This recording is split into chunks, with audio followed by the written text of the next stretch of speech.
To open your mail, start by clicking on the Mail tile. It's a good idea if I first explain the elements in this window. Up here is the search window, where I can search for specific mail or people.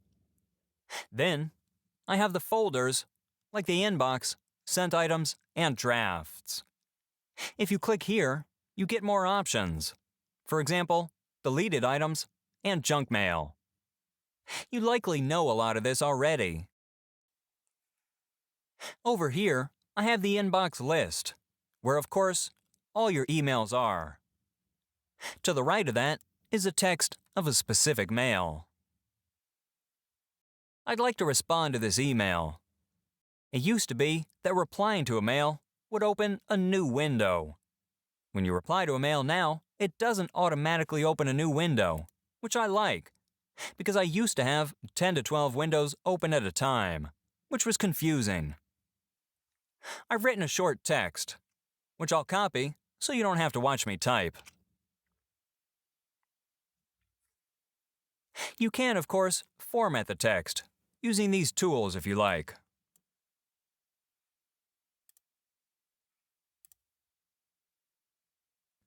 You might already know how to do this as well.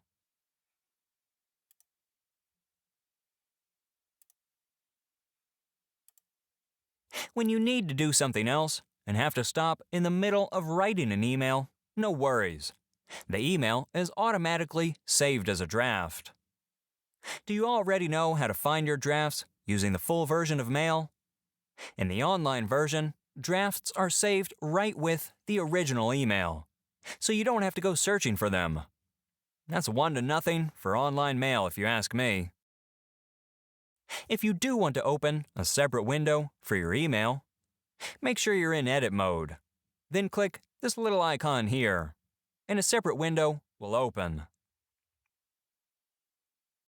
I'm not a big fan of separate windows, however. I prefer to do all my work in the same window.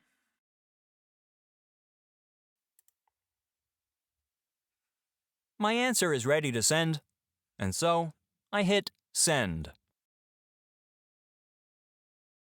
I adjusted the settings of the Mail program so that emails are shown as a discussion thread. I can click on this little triangle to see all the mail in a specific discussion thread. I'd like to show you a couple of other helpful things about the inbox. For example, you can keep a message at the top of your folder by clicking on this pin icon right here.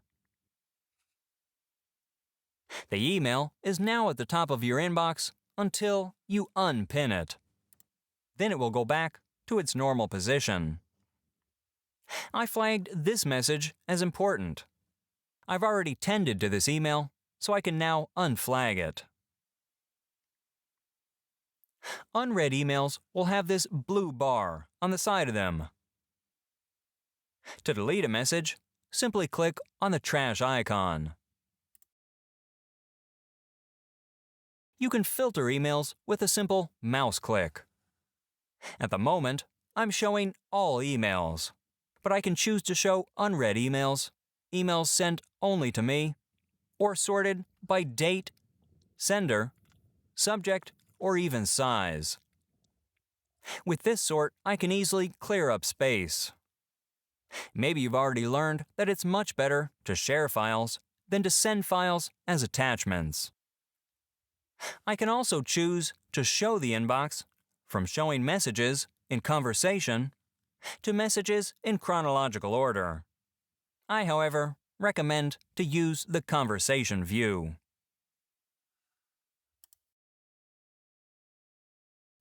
When you want to write a new email, simply click on New. To select the recipients, click into the To box, and you can select from a list of suggested contacts. You can even select predefined groups. If the recipient is not in this suggested contacts, then you can simply start typing their name.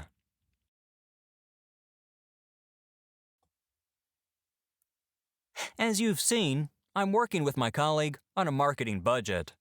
and I want to send an email about it. So I click in the subject line and give the mail a meaningful subject. By the way, urgent, read this, or similar catchy phrases without descriptive text are not meaningful subject lines, and you will have a hard time to find the mail later if you search for it. I'll add my text.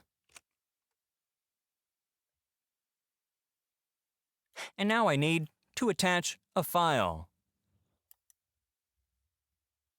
There are multiple ways to do this. You can access files from OneDrive for business storage, which you will learn more about in a separate video. The other option for accessing files is via group files. You'll find files here that are shared with a group of people and stored together in a separate location. The third option is to select a file from your local computer.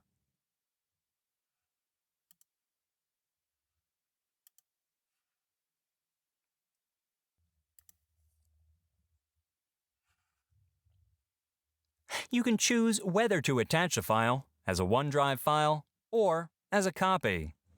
The advantage of attaching a file as a OneDrive file is listed here. Recipients can see the latest changes and work together in real time. You have to consider that OneDrive is a central storage location in the cloud, and you're attaching a link to that file, and not the physical file itself.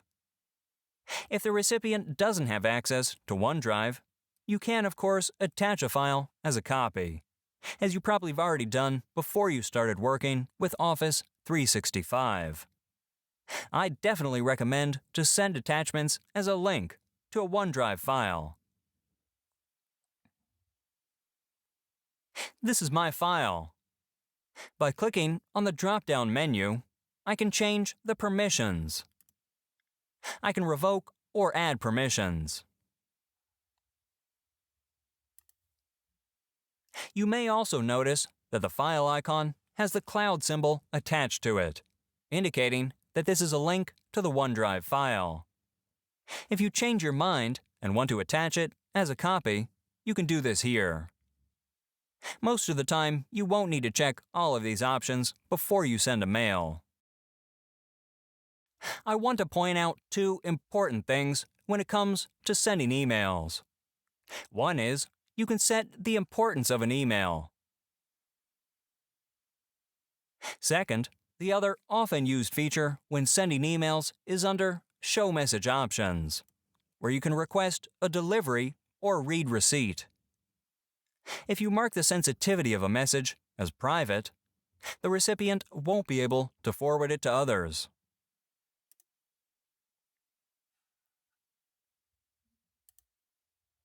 Let's look to see if the message sent by going to Sent Items. And there it is. Now you have a good sense of how to use the Mail application. You know how to create new mail, include attachments, set the importance of an email, and request a read receipt. Before I end this video, I'd also like to show you a little trick: how to attach an email to another email. Click New.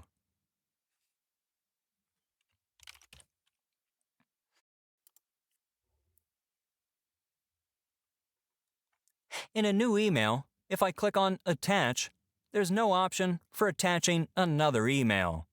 But sometimes you want to do this. To do so, simply drag and drop the email you want to attach, like this. Nice and easy. Email is an important and often time-consuming part of your work.